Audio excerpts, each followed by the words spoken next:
নমস্কার বন্ধুরা, সবাই কেমন আছেন? আশা করি খুব ভালো আছেন এবং সুস্থ আছেন। আজকে অনেক দিন পর আপনাদের সামনে আরেকটি ব্লগ নিয়ে চলে এলাম। অনেক দিন যাবৎ ব্লগ করা হয়নি সময়ের অভাবে।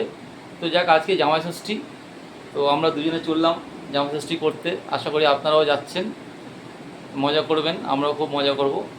তো পুরো ভিডিওটা প্রথম থেকে দেখতে থাকবেন, কী কী করছি সবই দেখাবো। তো আজকে আমাদের কেমন লাগছে একটু কমেন্টস করে জানাবেন। আমি অবশ্য পাঞ্জাবি পরিনি, আমি শার্ট পরেছি, কারণ এত গরম বন্ধুরা, কিছু করার নেই। আজকে পাঞ্জাবি আমার দ্বারা হলো না, তো আজকে আমি জামাই ষষ্ঠী পারলাম না। তবে আজকে জামাই ষষ্ঠী আমার, কিন্তু আমার মনে হচ্ছে আপনাদের বৌদি ভাই দেখুন জামাই ষষ্ঠীটা বেশি, ও একটু বেশি সেজেছে। সাজতে একটু ভালোবাসি তো আসলে। যাক, ঠিক আছে, ও সাজতে ভালোবাসে। তো আমি আজকে জামাই ষষ্ঠী পারলাম না, কারণ কি এত গরম আমার দ্বারা অসম্ভব। তো আমাদের দুজনের তরফ থেকে সবাইকে জানাই হ্যাপি জামাই ষষ্ঠী। সঙ্গে থাকুন, দেখতে থাকুন। তো বন্ধুরা, মোটামুটি শ্বশুরবাড়ি পৌঁছেই গেলাম, আর একটু বাকি, এসেই গেছি।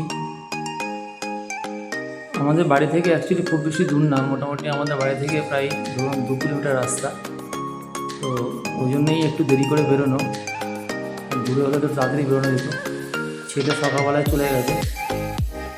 তো এই ঢুকছি, দেখুন ওদের বাড়ির আশেপাশে একটু গ্রাম্য এলাকা। এই পুকুরটা খুব ভালো, জলটা খুব সুন্দর। যাই হোক, আমরা পৌঁছে গেলাম আলটিমেটলি। শ্বশুরবাড়িতে একটা কুকুর আছে, কুকুরটা আজকে আমাদের চিনতে পারছে না, ভয় পাচ্ছে। অন্যান্য দিন মানে দূর থেকে আসলে গায়ে ওঠার জন্য লাফালাফি করে। তো শাশুড়ি মা একাই সমস্ত অ্যারেঞ্জমেন্ট করছে। শ্বশুরমশাই শরীরটা একটু খারাপ, তো পিঙ্কি একটু হেল্প করবে। আমরা পৌঁছে গেলাম, শাশুড়ি মা আশীর্বাদটা করছে। আসলে শাশুড়ির কাছে জামা ষষ্ঠীটা খুবই ইম্পর্টেন্ট। প্রত্যেক বছর না খেয়ে থাকে, মানে যতক্ষণ না, যদিও সবাই থাকে, শাশুড়ি মা খুব সিরিয়াসলি এটাকে পালন করে। আমি চেষ্টা করি একটু তাড়াতাড়ি আসার জন্যে, তাও দেরি হয়ে যায়, মানে তাড়াতাড়ি আসবাসভাবেই তাও দেরি হয়ে যায়। কেন আমাকে আশীর্বাদ করে তারপরে উনি জল টল খেতে পারবে। সকাল থেকে উনি কিছুই খায় না, করে নির্জলা থাকে। আশীর্বাদ করবে, আমি খেলে তারপরে উনি জল টল খাবে। আর এমনি সারাদিন উনি কিছু খায় না, মানে তেমন কিছু খাবে না, একটু ফল টল খাবে। আর সন্ধ্যাবেলার দিকে ধরুন একটু লুচি ফুচি খাবে, ভাত ভাত তো সারাদিন খায় না।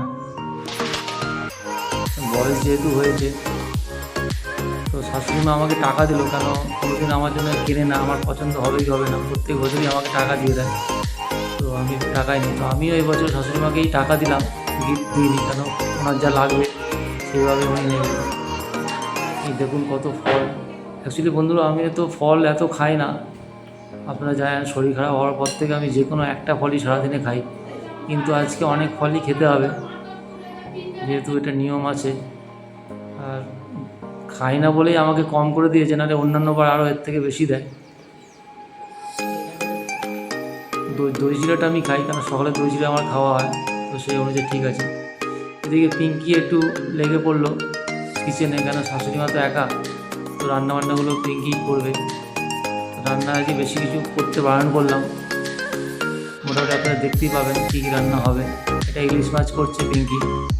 পিঙ্কি ইলিশ মাছটা খুব ভালো করে, দই ইলিশ করবে হয়তো, জানি না কী করে। এরকম খেতে দিয়ে দিয়েছে। খাবার আজকে অ্যারেঞ্জমেন্ট খুব বেশি রাখতে বলিনি আমি, তাও দেখুন অনেক রেখে ফেলেছে। ভাজাভুজি আমি খাই না, তবুও ভাজাভুজি দিতে হয় নিয়ম, ওই জন্য অল্প অল্প করে ভাজাভুজি দিয়েছে। ডাল করেছে, পটলের তরকারি করেছে, ইলিশ দিয়ে দই ইলিশ করেছে, মাটন করেছে, আর ইলিশ মাছ ভাজাও করেছে। এতগুলো খাবার খেতে হবে বন্ধুরা, জানি না কী হবে। আমি একটু নমস্কার করেই খেলাম, কারণ কি এত খাবার আমার অনেক দিনের হ্যাবিট নেই। আগে খেতাম, প্রথম যখন জামাই ষষ্ঠী যখন খুবই খেতাম, কিন্তু এখন আর হ্যাবিট নেই। তো ঠিক আছে, যতটা পারবো খাবো। ঠিক আছে বন্ধুরা, আজকে ব্লগটা এখানেই শেষ করলাম। নমস্কার, সবাই ভালো থাকবেন, সুস্থ থাকবেন।